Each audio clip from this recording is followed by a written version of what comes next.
और लोगों के प्रिय भी बनेंगे। इतनी इजी चीज है, लेकिन आज की डेट में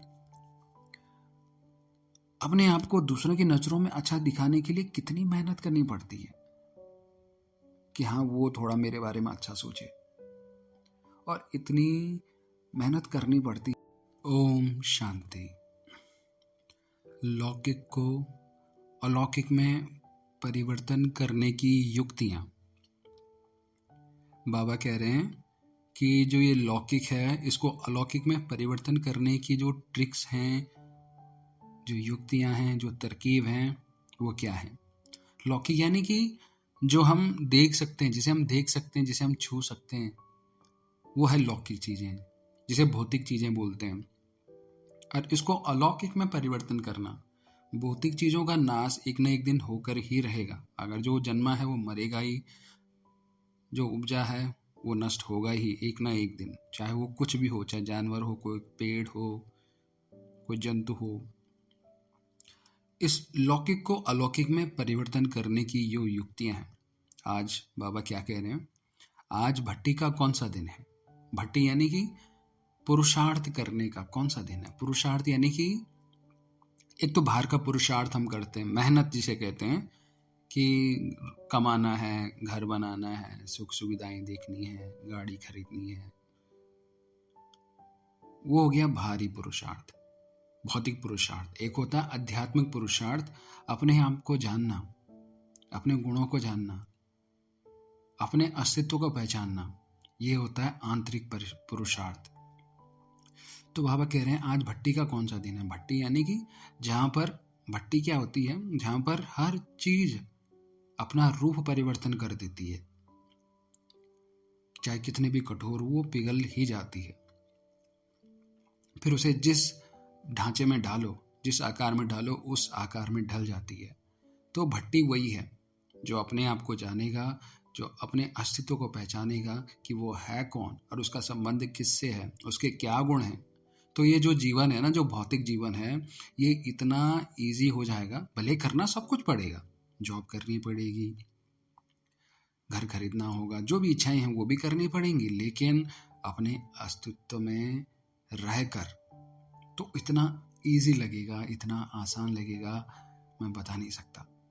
आज भट्टी का कौन सा दिन है। बाबा यही कह रहे हैं कि आज भट्टी का कौन सा दिन है। आज है संपूर्ण समर्पण होने का दिन। बाप दादा को ऐसा समझकर बुलाया है। संपूर्ण समर्पण होने के लिए सभी तैयार हो या संपूर्ण हो चुके हो। जो संपूर्ण हो चुके हैं, आज उन्हीं का समारोह है।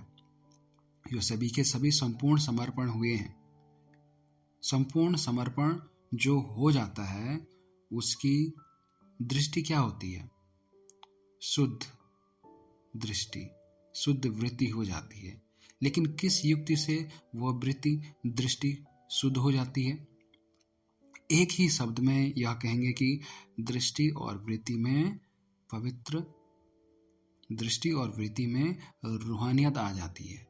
दृष्टि यानी कि जैसे हम देखते हैं, वृत्ति है नहीं हमारी टेंडेंसी, हमारी प्रवृत्ति क्या है, तो उसमें रूहानियत आ जाती है। रूहानियत यानी कि रूह यानी आत्मा, आत्मा यानी वो परम पिता परमात्मा का बच्चा, तो वो हम सब के अंदर है। और जब हम अपने आत्मिक गुणों को जानते हैं, अपने आत्मिक गुणों के अनुसार ही हम अपने भौतिक कर्म करते हैं, तो वही रूहानियत होती है। तो बाबा कह रहे हैं, एक ही शब्द में यह कहेंगे कि दृष्टि और वृत्ति में रूहानियत आ जाती है। यानी दृष्टि, वृत्ति रूहानी हो जाती है। जिस्म को नहीं देखते हैं तो शुद्ध पवित्र दृष्टि हो जाती है। जड़ चीज को आंखों से देखेंगे ही नहीं तो उस तरह वृत्ति भी नहीं जाएगी, है ना। कोई भौतिक चीज आंखों से देखेंगे ही नहीं तो उसकी तरफ हमारी वृत्ति जाएगी ही नहीं, और नजर नहीं जाएगी तो वृत्ति भी नहीं जाएगी। नजर देखती है तब वृत्ति भी जाती है। रूहानी दृष्टि यानी अपने को और दूसरों को भी रूह देखना चाहिए। अब जैसे हम खुद को समझ रहे हैं कि हमारा जो अस्तित्व है वो आत्मा है, हर आत्मा के 7 गुण हैं, तो जब हम खुद को वही समझेंगे तभी तो हम दूसरों को भी आत्मा समझेंगे। और ये समझना क्यों पड़ रहा है, समझना इसलिए पड़ रहा है क्योंकि हम सब मान रहे होंगे कि यार हमें खुद को आत्मा क्यों मानना है, क्योंकि इतने सालों से हमें नहीं पता था। यही हमारी असली पहचान है। और परमात्मा कहते हैं कि जो तुम कल सच देखना चाहते हो वो अपने आप से झूठ बोलो। जैसे आप चाहते हैं कि हम आप परमात्मा के बच्चे हों, परमात्मा से मिलें, तो कहो कि परमात्मा मुझसे मिलने आए हैं, सफलता मेरे लिए निश्चित है, मेरे पास संपूर्ण शक्तियां हैं, बाबा के सारे खजाने हैं। तो वही समीकरण, वही इक्वेशन तुम्हारी पूर्ण हो जाएगी। ऐसा मत बोलो कि नहीं है, नहीं है, नहीं है।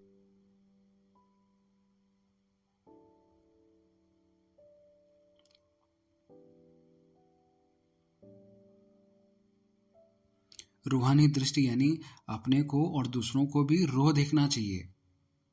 जब खुद हम रहेंगे तभी हम दूसरों को भी आत्मिक स्वरूप में देख पाएंगे।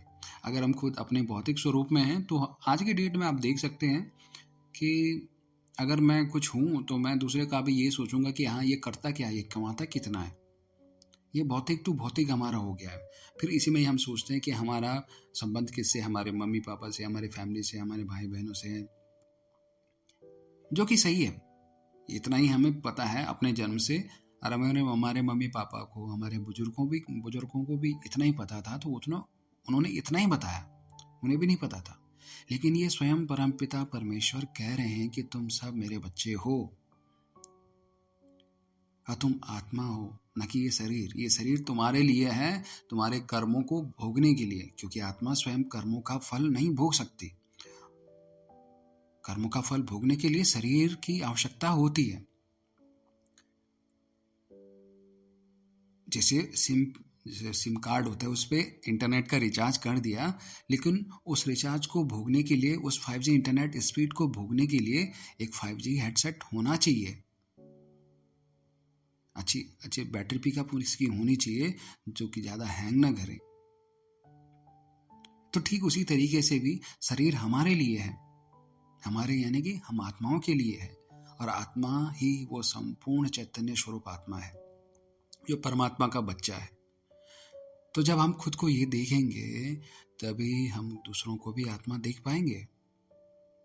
और अगर हम खुद को ही जिस्म देखते हैं जैसे करते आए हैं, तो दूसरों को कभी हम आत्मा समझेंगे ही नहीं।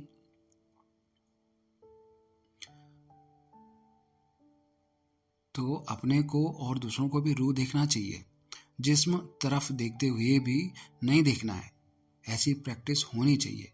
जैसे कोई बहुत गूढ़ विचार में रहते हैं कि कुछ भी करते हैं, चलते खाते पीते हैं, लेकिन उसको मालूम नहीं पड़ता है कि कहाँ तक आ पहुँचा हूँ, क्या खाया है। इस रीति से जिस्म को देखते हुए भी नहीं देखेंगे और अपने उस रूह को देखने में ही बिजी होंगे, तो फिर ऐसी अवस्था हो जाएगी जो कोई भी आपसे पूछेंगे यह कैसी थी तो आपको मालूम नहीं पड़ेगा। ऐसी अवस्था होगी, लेकिन वह तब होगी जब जिस्मानी चीज को देखते हुए उस जिस्मानी लौकिक चीज को अलौकिक रूप में परिवर्तन करेंगे। अपने में परिवर्तन करने के लिए जो लौकिक चीजें देखते हो या लौकिक संबंधियों को देखते हो, उन सभी को परिवर्तन करना पड़ेगा। लौकिक में अलौकिकता की स्मृति रखेंगे। भले लौकिक संबंधियों को देखते हो, लेकिन यह समझो कि अब हमारी यह भी ब्रह्मा बाप के बच्चे पिछली बिरादरी है। ब्रह्मा वंश तो है ना, क्योंकि ब्रह्मा दी क्रिएटर है, तो भक्त ज्ञानी व अज्ञानी है, लेकिन बिरादरी तो वो भी है ना। तो लौकिक संबंधी भी ब्रह्मावंशी हैं, लेकिन वो नजदीक संबंध के हैं, वो दूर के हैं। इसी रीति कोई भी लौकिक चीज देखते हो, दफ्तर में काम करते हो, बिजनेस करते हो, खाना खाते हो, देखते हो, बोलते हो, लेकिन एक एक लौकिक बात में अलौकिकता हो। इसी शरीर के कार्य के लिए चल रहे हो तो साथ साथ समझो इन शारीरिक पांव द्वारा लौकिक कार्य तरफ जा रहा हूँ, लेकिन बुद्धि द्वारा अपने अलौकिक देश कल्याण के कार्य के लिए जा रहा हूँ। पांव यहाँ चल रहे हैं लेकिन बुद्धि याद की यात्रा में। शरीर को भोजन दे रहे हैं लेकिन आत्मा को फिर याद का भोजन देते जाओ। यह याद भी आत्मा का भोजन है। जिस समय शरीर को भोजन देते हो, ऐसे ही शरीर के साथ मैं आत्मा को भी शक्ति का, याद का बल देना है। अपने को परिवर्तन में लाने के लिए क्या करना पड़ेगा? हर एक चीज को लौकिक से अलौकिकता में परिवर्तन करना है, जिससे लोगों को मालूम हो कि यह कोई विशेष अलौकिक आत्मा है। लौकिक में रहते हुए भी हम लोगों से न्यारे हैं। अपने को आत्मिक रूप में न्यारा समझना है। कर्तव्य से न्यारा होना तो सहज है। उसे दुनिया को प्यारे नहीं लगेंगे। दुनिया को प्यारे तब लगेंगे जब शरीर से न्यारी आत्मा रूप में कार्य करेंगे। तो सिर्फ दुनिया की बातों से ही न्यारा नहीं बनना है, पहले तो अपने शरीर से न्यारा बनना है। जब शरीर से न्यारे होंगे तब प्यारे होंगे। अपने मन के प्रिय, प्रभु प्रिय और लोक प्रिय भी बनेंगे। देखो कितनी सिंपल चीजें बताई बाबा ने कि अपनी रूहानियत में रहो। दूसरों को भी रूहानियत से ही, नजरे से ही देख पाओगे। और ये कर दिया तो मन के प्रिय भी बनोगे, प्रभु के प्रिय भी बनोगे और लोगों के प्रिय भी बनेंगे। इतनी इजी चीज है। लेकिन आज की डेट में अपने आप को दूसरों की नजरों में अच्छा दिखाने के लिए कितनी मेहनत करनी पड़ती है कि हाँ वो थोड़ा मेरे बारे में अच्छा सोचे। और इतनी मेहनत करनी पड़ती है कि इस मेहनत के चक्कर में करते करते करते हम अपने आप को भूल जाते हैं कि हम एक्चुअल में थे क्या। हर एक के साथ हम अलग अलग व्यवहार करते हैं। कोई अच्छा है तो उसके लिए उसका साथ और अच्छा व्यवहार, कोई बुरा है तो उसके साथ ऐसा व्यवहार। लेकिन कितना आसान हो कि हर किसी के साथ हम एक जैसा व्यवहार करें, हमें बदलना ही ना पड़े। कोई बुरा भी करे तो उसके साथ भी एक जैसा, कोई अच्छा भी करे तो उसके साथ एक जैसा। कितना आसान हो जाएगा। लेकिन आज की डेट में आप देख रहे होंगे कि हम कितनी बार अपना बिहेवियर बदलते हैं, अपने बात करने का तरीका बदलते हैं। हमारे घर में कोई आए तो उसके साथ किस तरीके से बात करते हैं। कोई सब्जी वाला आए तो उसके साथ हम किस तरीके से बात करते हैं। कोई ज़्यादा भैंसों वाला आए तो उसके साथ हम कैसे बात करते हैं। यहाँ तक कि नहीं, बात तो अलग है, लेकिन उसके साथ हम किस तरीके से उसका स्वागत करते हैं, उसकी हॉस्पिटैलिटी करते हैं, वो हमको पता है। तो अभी लोगों को क्यों नहीं प्रिय लगते हैं? क्योंकि अपने शरीर से न्यारे नहीं हुए हो। सिर्फ देह के संबंधियों से न्यारे होने की कोशिश करते हो तो वह उल्हने देते हैं, यानी कि बहाने देते हैं। खुद को क्या चेंज किया है? पहले देह के भान से न्यारे नहीं हुए हो तब तक उल्हना मिलता है। यानी देह यानी बॉडी के भान से, यानी कि इस देह के अटैचमेंट से हम बाहर ही नहीं हुए हैं, तो बहाना मिलता रहेगा। पहले देह से न्यारे होंगे, यानी इस बॉडी से न्यारे होंगे, तो जो एक्सक्यूजेज हैं, जो बहाने हैं, वो बहाने नहीं मिलेंगे और ही लोकप्रिय बन जाएंगे। कई अपने को देख बाहर की बात को देख लेते हैं और बातों को पहले चेंज कर लेते हैं, अपने को पीछे चेंज करते हैं, इसलिए प्रभाव नहीं पड़ता है। प्रभाव डालने के लिए पहले अपने को परिवर्तन में लाओ। अपनी दृष्टि, वृत्ति, स्मृति, संपत्ति को, समय को परिवर्तन में लाओ, तब दुनिया को प्रिय लगेंगे।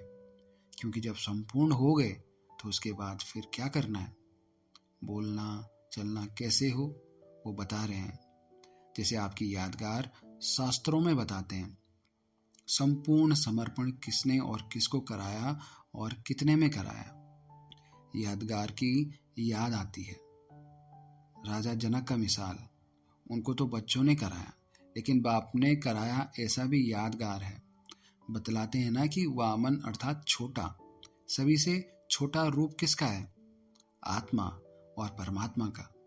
तो बाप ने आकर माया बली जो बलवान है उसके 3 पैर में सभी कुछ लिया, यानी संपूर्ण समर्पण बनाया। आप लोगों को भी संपूर्ण समर्पण करना है, यानी जो भी माया का बल है वो सभी कुछ त्यागना है। माया का बली नहीं बनना है, लेकिन ऐश्वर्य शक्ति में बलवान बनना है। तो जैसे वह 3 पैर दिखाते हैं, वो कौन सी 3 बातें सुनाई जाती हैं जिसे संपूर्ण समर्पण आ जाता है? मनसा, वाचा और कर्मणा के लिए शिक्षा कौन सी है? मनसा वाचा कर्मणा यानी मनसा यानी मन, हमारा जो विचार होता है, और वाचा यानी जो हम बोलते हैं, और कर्मणा यानी कि जो हम करते हैं, यानी कि जो हम सोचते हैं, जो बोलते हैं और जो करते हैं के लिए शिक्षा कौन सी है? अगर वह 3 बातें याद रखेंगे तो संपूर्ण समर्पण हो ही जाएंगे। वह 3 बातें कौन सी? एक तो देह सहित सभी संबंधों का त्याग। अब कौन सा त्याग करना है? परमात्मा यहाँ पे क्या कह रहे हैं? एक तो देह सहित सभी संबंधों का त्याग। देह यानी बॉडी, इस बॉडी के साथ साथ संबंधों का त्याग करना है। अब कैसा त्याग करना है? अब ये मत सोचिएगा कि हाँ हमें कहीं दूर चले जाना है, अपने जिम्मेदारियां नहीं करनी है, सारी जिम्मेदारियां भूल जाओ, परिवार से अलग हो जाओ, ये नहीं है। इस देह और देह संबंधों का त्याग करना का मतलब है पहले तो अपनी बॉडी से अलग हो जाओ, अपनी बॉडी को अलग समझो, क्योंकि तुम आत्मा हो और आत्मा कभी शरीर नहीं होती। शरीर के लिए यानी आत्मा के लिए शरीर होता है, तो हो गए ना अलग। जब हम आत्मा शरीर को अपना समझेंगे कि हाँ ये मेरा शरीर है, जैसे हम समझते हैं कि हाँ ये मेरा कपड़े हैं, ये मेरे जूते हैं, ये मेरा पर्स है, ये मेरा मोबाइल है, यानी कि आप अलग हो और वो चीज़ें आपके लिए हैं, तो ठीक उसी तरीके से हम आत्मा हैं और ये जो शरीर है, ये जो भौतिक शरीर है, ये मुझ आत्मा के लिए है, अपने दुख यानी कि अपने भले बुरे कर्मों के फल को भोगने के लिए। चाहे हमने पिछले कर्म में जो भी किया हो उसका भी फल भोगने के लिए इस शरीर की आवश्यकता होती है, नहीं तो बिना शरीर के कोई भी फल हम नहीं भोग सकते। तो परमात्मा कह रहे हैं सबसे चीज क्या करनी है? एक तो देह सहित सभी संबंधों का त्याग करना है। सबसे पहले अपने आप को आत्मा समझना है, समझना पड़ेगा, मानना पड़ेगा, क्योंकि परमात्मा कह रहे हैं तुम आत्मा हो, आत्मा हो, आत्मा हो, और तुम मेरे बच्चे हो, मैं तुम्हारा बाप हूँ, और तुम अगर एक भी कदम हिम्मत का तुमने मेरी तरफ बढ़ाया तो मेरे बच्चे मेरी बात सुनना, मैं तुम्हारे लिए 1000 कदम बढ़ूंगा। अगर तूने एक भी हिम्मत का कदम मेरी तरफ बढ़ाया तो मैं तेरी तरफ 1000 कदम बढ़ाऊंगा। और ये जो बात है ये परमात्मा की पत्थर की लकीर आप समझो, इसको काटने का सामर्थ्य इस समस्त ब्रह्मांड में किसी के पास नहीं है। तो परमात्मा कह रहे हैं एक तो देह सहित सभी संबंधों का त्याग। अपने आप को आत्मा समझो तो दूसरे को भी हम आत्मा समझेंगे। तो हो गया ना, सभी संबंधों का त्याग हो गया। जो भौतिक शरीर हैं इनसे हमारा डिटैच हो गया, हम सारे अलग हो गए। तो सबको हम क्या देखेंगे? एज अ आत्मा, एज अ परमात्मा का बच्चा। चाहे हमारे हस्बैंड हो, वाइफ हो, भाई हो, बहन हो, बच्चे हो, सबको हम एज अ परमात्मा के बच्चे ही देखेंगे। तो उन पर कभी गुस्सा आएगा? आपको गुस्सा तभी आएगा जब तुम अपने इस भौतिक रूप में आओगे। जब तुम खुद को एक आत्मा न समझकर एक शरीर समझोगे तो तब गुस्सा आएगा आपको। लेकिन आत्मिक स्वरूप में रहकर सारे कर्म करोगे, चाहे तुम हाउसवाइफ हो, चाहे एक बहन हो, चाहे एक भाई हो, चाहे एक बाप हो, चाहे एक बच्चा हो, तो आत्मिक स्वरूप में रहकर ही सारे कर्म करोगे तो तुम्हारे फैमिली ही तुम्हें वो लगेगी कि सारे परमात्मा के ही बच्चे हैं। तो परमात्मा कह रहे हैं एक तो देह सहित सभी संबंधों का त्याग करना है। माँ में कम याद करो कि मैं ही एक परमात्मा के साथ हूँ। यह तो हो गया मनसा यानी कि विचार में। और वाचा के लिए क्या शिक्षा मिलती है? हर समय जैसे मोती चुभते हैं, इस रीति मुख से रत्न ही निकले, यानी मुख से भी अच्छी वाणी ही निकले।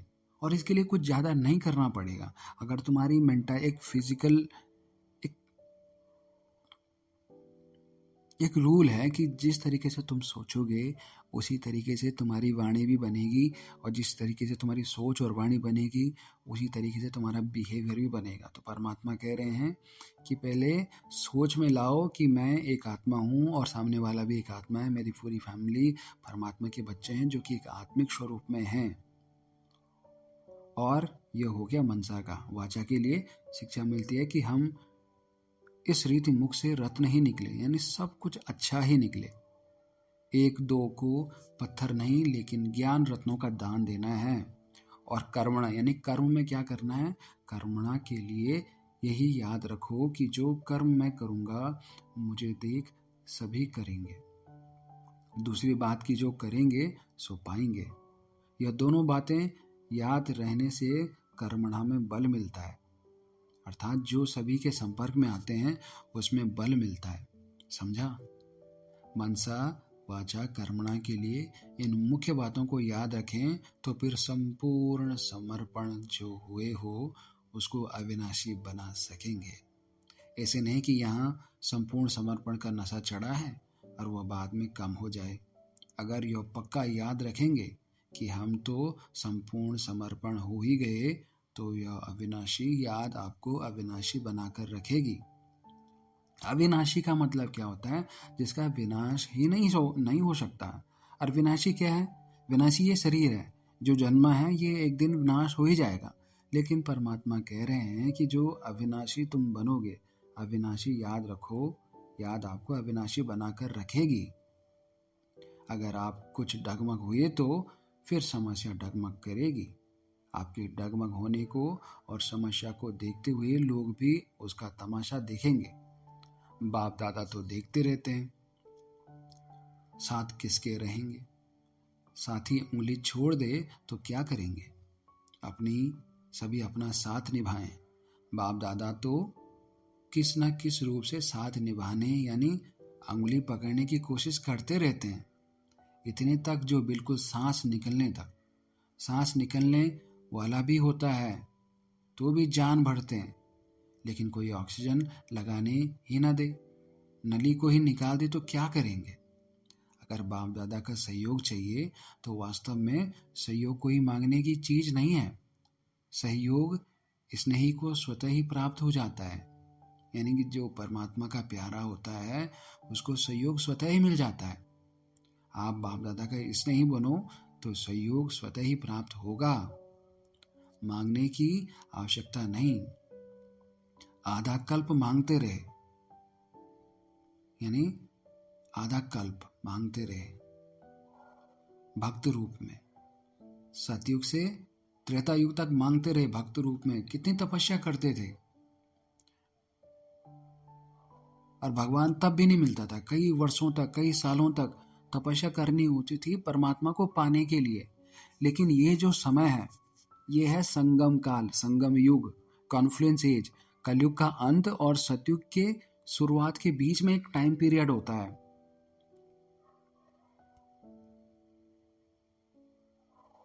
और इस टाइम पीरियड को कहते हैं संगम युग, कॉन्फ्लुएंस एज।